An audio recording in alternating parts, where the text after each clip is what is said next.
summer 2004 and a murder which shocks the country. A middle-aged couple are shot dead in their bungalow in a quiet seaside town on the east coast. More shocking still, it has the hallmarks of a gangland execution.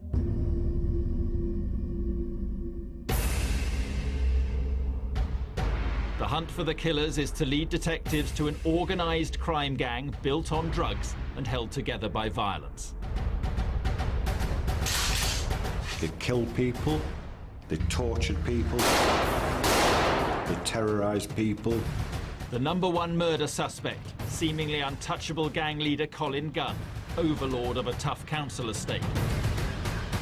Dozens of police operations have failed to find evidence to bring Gunn to court, and he has spies in the force. We've been working on it, nothing's come of it, got no evidence. This was just, the ultimate betrayal. Will this double killing give detectives the ammunition to put an end to gun law?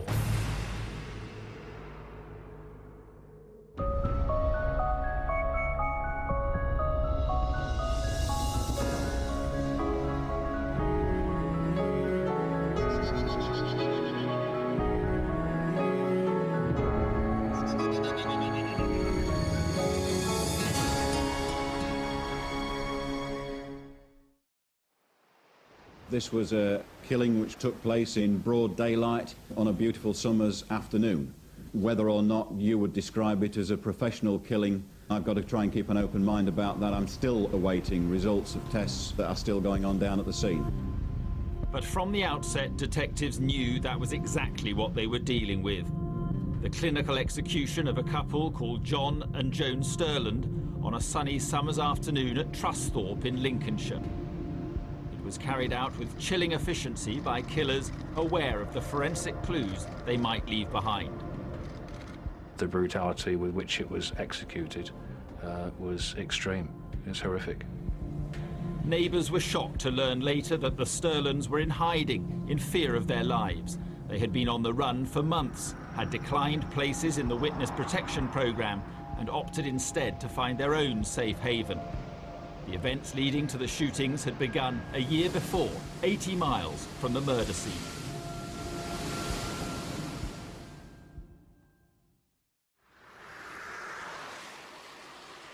This is Nottingham's Bestwood estate, and the chances are a few years ago I wouldn't have been safe walking here, at least without the blessing of two brothers. Colin and David Gunn ran this place, some thought pretty well, keeping crime off the streets, giving presents to the kids and handing out cash to hard-pressed families. Nobody dared to ask where the money for the handouts came from. The Gunns held the estate in a vice-like grip through a mixture of gratitude and fear. In the 1990s, the brothers had risen through the ranks from petty criminals to underworld figures, a rise largely unchallenged by the city's other criminals because they kept to their own patch. They're estate boys, aren't they? That's their life. That was their little domain. That was their comfort zone. I spent more time with Dave, and the time I spent with Dave was, it was always laughing a joke. And if I'd got a problem, I'd say, "Hey, Dave, help me out," because he's a lot bigger than me. You know what I mean? But it was great. If you're tough in that place, you get a reputation. You might get a reputation as a fighter. But if you're tough and you've got a gang, you're very, very soon are known by everybody, because if they cross you, they cross everybody. They cross the whole gang. The Gunns' gradual move from petty crime to organised crime meant that the brothers were the law on the Bestwood estate. You crossed them at your peril. He doesn't have to physically intimidate anybody or beat anybody. Just his presence lets you know that, you don't fuck about with this geezer. He's a big lump, you know what I mean? Only a fool would mess about with somebody like that. If you were somebody at Bestwood and you'd been burgled and you didn't like it, you go to the gun to say, "Hang on, I've been burgled, this isn't very nice, what are you going to do about it?" They obviously would present you sooner or later with your property back, and the burglar would get probably a good hiding for his troubles. Many stories circulated about the gang's brutal reputation. We were aware of an incident of retribution during our investigations where a man who owed Colin and David Gunn money was taken to address on the Bestwood estate, where he had the fingers on both hands broken with a wheel brace. People had heard all the stories about fingers being chopped off, nailing people's hands to wooden benches. It's the behaviour of people who want to retain control of their environment and clearly their own organisation, and the way to exert control is to keep people in fear. Colin and David bought the loyalty of young people on the estate, primarily by showing them what they could have. They see Colin driving around with a personalised number plate, you know, big un, or power. They see them draped in gold jewellery, and they want some of that themselves. The height of luxury is to get a bigger gold chain to go around your neck, is to get a car with personalised number plates on it, is to have a caravan on the East Coast, is to go to Benidorm for your holidays. It's all right having money, it's how you use it. In 2003, John and Joan Sterland were living in Nottingham, ordinary law-abiding people who didn't want any trouble. The same could not be said of Joan's son, a local hard man called Michael O'Brien. O'Brien was not part of the Gunn gang and showed them neither respect nor fear. One night at the end of August, he got into a fight with Colin Gunn's nephew, Jamie, at a local pub. O'Brien decided to take it further.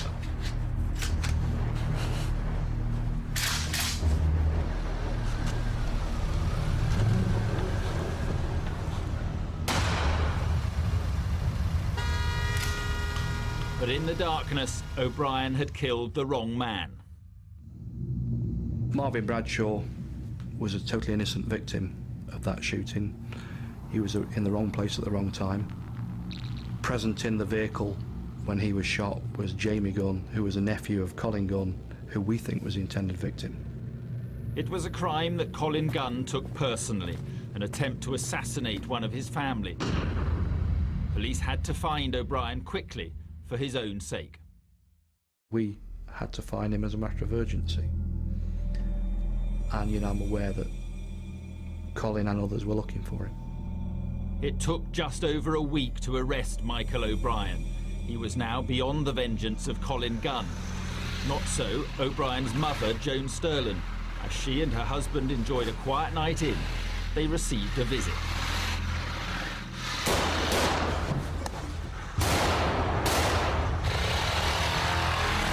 The message was clear. Just as Joan's son had targeted the Gunn's nearest and dearest, so Colin Gunn would do the same. The Sterlands had no choice but to flee their home. Within hours of the shootings, they were on the run, heading up the motorway to Yorkshire. It seemed far enough away for safety, but it was not to be.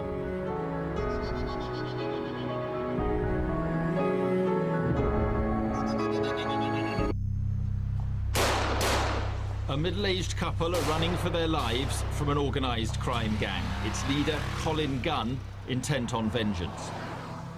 John and Joan Sterland have done nothing against the gang, but Joan's son has. He's tried to assassinate a member of the Gunn family. Colin and David Gunn cultivated their criminal empire on a large council estate in Nottingham.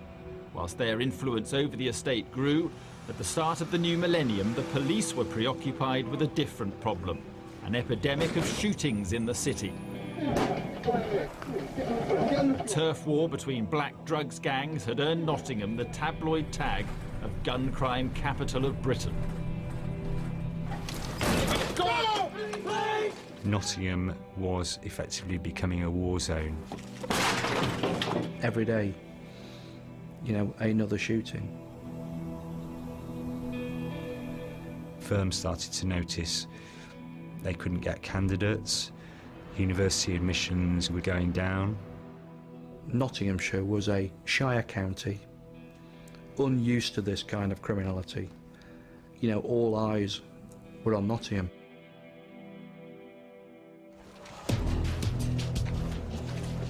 For the first time in any British city, routine patrols were armed.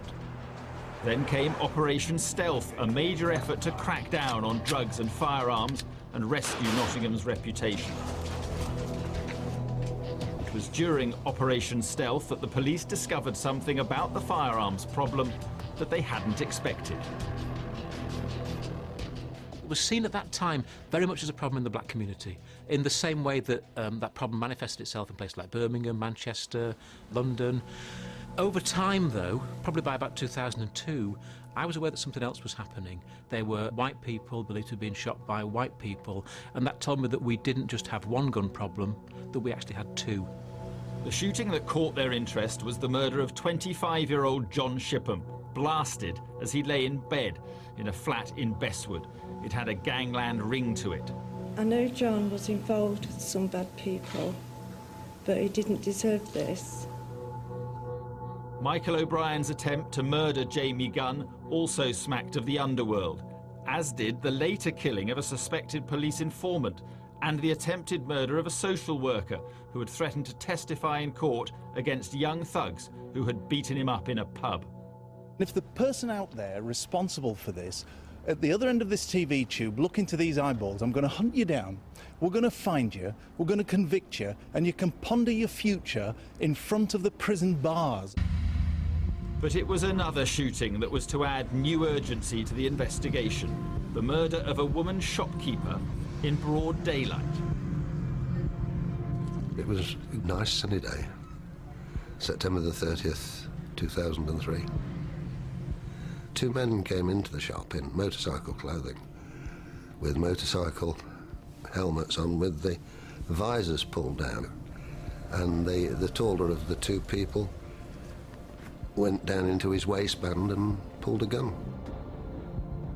My wife stepped forward from the back rear of the shop and stepped between the gunman and my daughter to protect my daughter. And he did no more than just pull the trigger and shot my wife in the chest at point-blank range. It was no question of missing. He said, "Silly cow," with my wife lying dead on the floor. Nowhere is a sense of shock, outrage and loss greater than within the community where Marion lived and worked. They're evil. Evil. I thought, why Marion? Why not me? Why take the good?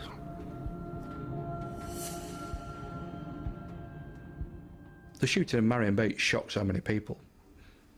It was different, something we'd never experienced. It took violence to another level. The shootings had been drug-related. This was an innocent woman going around her everyday business.